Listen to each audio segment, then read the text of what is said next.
Yes, ijoro ryiza nshuti mukunzi wacu ubasha kuba ugenda udukurikira uri mu bice bigiye bitandukanye biraterwa n'ingengabihe y'aho udukurikira uherereye. Nyaboneka rero nta kindi wowe usabwa uretse kureba ahantu handitse ijambo subscribe, ubundi ukagenda urikandaho, ubundi tukajya tubana gatanu kuri gatanu mu makuru yacu abagiye agezweho, yaba avugwa hano mu gihugu cy'u Rwanda ndetse n'avugwa hanze y'u Rwanda. Muri iri joro rero nyaboneka turaza kuba tugenda tugaruka ku makuru cyane cyane hano mu gihugu cy'u Burundi. Mu gihugu cy'u Burundi kudeta iriho iravuza ubuhuha. Perezida Evariste Ndayishimiye mu cyoba cyinshi cyane cy'uko araza kuba agenda aterwa kudeta. Iyi ni kudeta yavuzwe umunsi wose, dore ko atari ubwa mbere ivuzwe aha mu gihugu cy'u Burundi. Kabiri guterwa n'iki? Byose nibyo tugiye kuba tugenda tugarukaho gatanu kuri gatanu. Mvuye ahangaha kandi ndaza guhita n'ubundi nerekeza mu gihugu cya Repubulika Iharanira Demokarasi ya Kongo ku kibuga cy'imirwano hagati y'umutwe wa M23 n'ingabo za Repubulika Iharanira Demokarasi ya Kongo. Magingo aya ngaya umutwe wa M23 ukaba wongeye kuba ugenda wigarurira utundi duce mu mirwano ikomeye cyane yiriwe umunsi wose igenda ibera ahangaha mu gihugu cya Repubulika Iharanira Demokarasi ya Kongo. Ndaza kuba ngenda mbigarukaho gatanu kuri gatanu. Ndaza kuba ngenda mva ahangaha kandi ngaruke kuba wazalendo basabwe kuva mu mujyi wa Uvira. Muri Yagutumba yaje kuba agenda avuga ko abawazalendo bagomba kuba bagenda bava hano mu mujyi wa Uvira. Nabahe ariko ntago ari abawazalendo aba ari bo bose. Tubaze kuba tugenda tugaruka kuri aba bawazalendo baje kuba bagenda bavuga ko bagomba kuva ahangaha. Bikaba bivuzwe nyuma yaho habaye inama ikomeye cyane y'abawazalendo baje kuba bagenda bahura, bikanongera guhurirana nuko abanyamurenge baje kuba bagenda basabwa yuko bagomba kuba bagenda bumvikana cyangwa se bakumva gahunda za leta y'igihugu cya Repubulika Iharanira Demokarasi ya Kongo, dore ko bamwe baje no kuba bagenda basigirwa amafaranga yagenda bafasha mu bukene ndetse no kuba bagenda bikenura mu biri bimwe na bimwe, nk'uko ndaza kuba ngenda bigarukaho gatanu kuri gatanu. Kuba ngenda mvaho ngaho kandi nerekeze mu yandi makuru cyane cyane mu gihugu cya Uganda, naho hari amakuru menshi, dore ko Perezida Yoweri Kaguta Museveni yaje kuba agenda acira ku mayange ndetse anaha gasopo ikomeye cyane Perezida Evariste Ndayishimiye yari yiki. Byose ndaza kuba ngenda mbigarukaho gatanu kuri gatanu mu makuru yacu. Nyaboneka wowe icyo ngusaba ni uko tajya kure y'inyakiramajwi yacu, ubundi tukajya tubana gatanu kuri gatanu mu makuru yacu abagiye agezweho.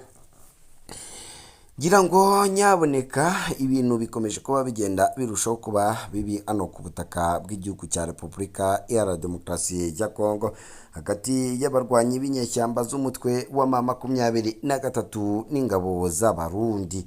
Ibi bigahita bihura na kudeta ikomeye cyane iri kuvugwa mu gihugu cy'u Burundi, dore ko Perezida Evariste Ndayishimiye afite ubwoba bukomeye cyane bwo kuba igihe icyo ari cyo cyose ahangaha mu gihugu cy'u Burundi haba kudeta. Iyi kudeta rero ikaba iri kuba igenda iterwa n'iki?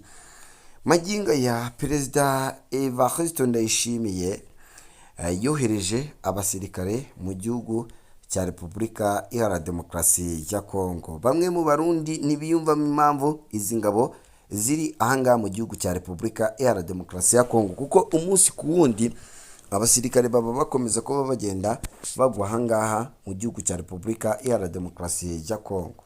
Ibi bigahita bihura nuko rero ikibazo gikomeza kuba kigenda kiba ikibazo gikomeye cyane hagati y'impande zombi, kuko magingo aya ngaya usanga yaba ari uruhande rw'igisirikare cya Repubulika Iharanira Demokarasi ya Kongo, bano basirikare babashije kuba bagenda binjirira, bariho bagenda bavuga ko bafashwe nabi cyane, ndetse abandi bakaba bakomeza kuba bagenda bagwa ahangaha mu gihugu cya Repubulika Iharanira Demokarasi ya Kongo, imiryango yabo ntigira ikintu igenda ibona. Ibi bikaba byaratumye hari bamwe mu basirikare banze kujya mu rugamba mu gihugu cya Repubulika Iharanira Demokarasi ya Kongo, kandi bikaza kuba bigenda bigaragara ko hari bamwe mu bayobozi bakomeye baba baragiye babigiramo uruhare rukomeye cyane, yaba hano mu gisirikare.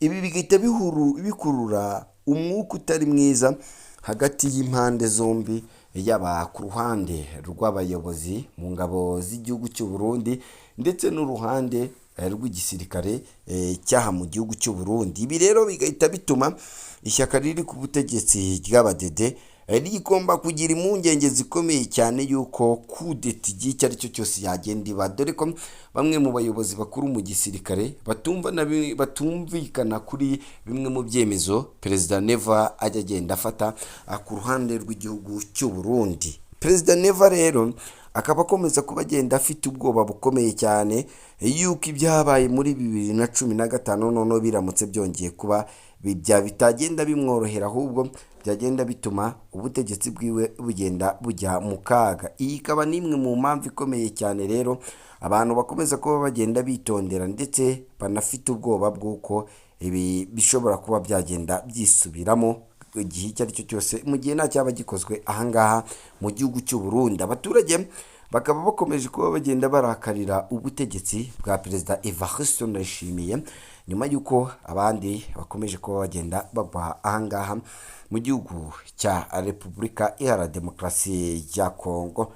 Mvuye ahangaha reka mpite nerekeza cyane cyane kuri Perezida William Ruto. William Ruto ashaka guhuza igihugu cya Repubulika Iharanira Demokarasi ya Kongo, Kenya, Tanzania ndetse n'u Rwanda ku bijyanye no kuvugana bikajya byoroha nk'uko byaje kuba bigenda bitangazwa na bamwe mu bari hafi y'uyu perezida w'igihugu cya Kenya.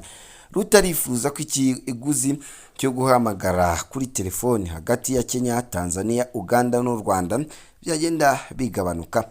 Perezida wa Kenya William Ruto yongeye gusaba ibihugu bya Afurika y'Iburasirazuba gushyira imbaraga mu gushyira mu bikorwa binyuze mu gitekerezo cya One Network Area ONI kigamije kugabanya ibiciro by'itumanaho hagati y'ibihugu no kunoza ihuzanzira mu karere kacu. Yabisabye ku itariki ya 4 Gicurasi umwaka wa 2026 mu nama y'ubucuruzi yahuje Kenya na Tanzania yabereye mu kigo mpuzamahanga cy'inama cyitabiriwe na Julius Nyerere i Dar es Salaam. Ruto yashimangiye ko hakenewe guhuza burundu imikorere y'imiyoboro ya telefoni ngendanwa mu karere kugira ngo ikiguzi cyo guhamagara kigabanuke ku mpande zombi. Yagize ati ni gute niteguye kugira ibiganiro byimbitse ku buryo twashyira mu bikorwa burundu igitekerezo cya One Network.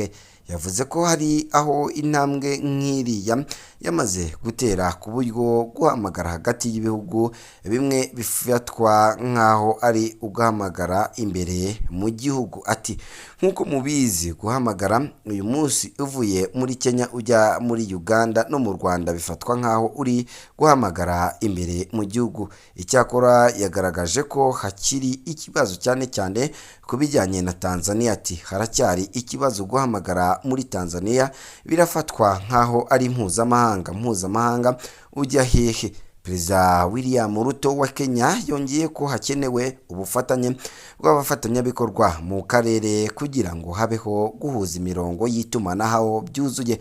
Umushinga wa One Network Area w'umuryango wa Afurika y'Iburasirazuba EAC watangiye hagati ya 2014 2015. Uyu mushinga wari ugamije gutuma abakoresha telefoni bishyura ibiciro by'imbere mu gihugu guhagarara ubutumwa bugufi na internet igihe bari mu bindi bihugu bigize uwo muryango birimo Kenya, Uganda, u Rwanda, u Burundi, Sudani y'Epfo ndetse na Tanzania. Intego nyamukuru ni uko akarere gafatwa nk'isoko rimwe ry'itumanaho aho kwakira telefoni yaba umuntu kandi kugendarana mu bijyanye n'itumanaho bikoroha.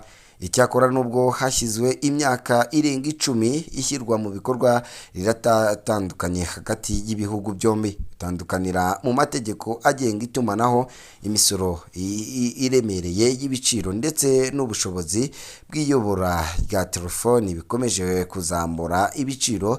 Hakiri kandi ibihugu bikoresha uburyo bwo kugenzura imiyoboro mpuzamahanga hamwe n'ingamba z'abakora itumanaho zitandukanye, kudahuza neza kw'ingingo y'itumanaho hagati y'ibihugu ndetse no gukoresha nabi gahunda yo gukoresha telefoni mu mahanga igihe kirekire permanent running.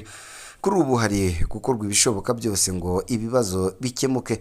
Banki y'Isi binyuze mu mushinga wa East Africa Region Digital Integration Project iri gufasha gushyira umurongo ngenderwaho ihuza ibiciro n'imikorere by'itumanaho mu karere.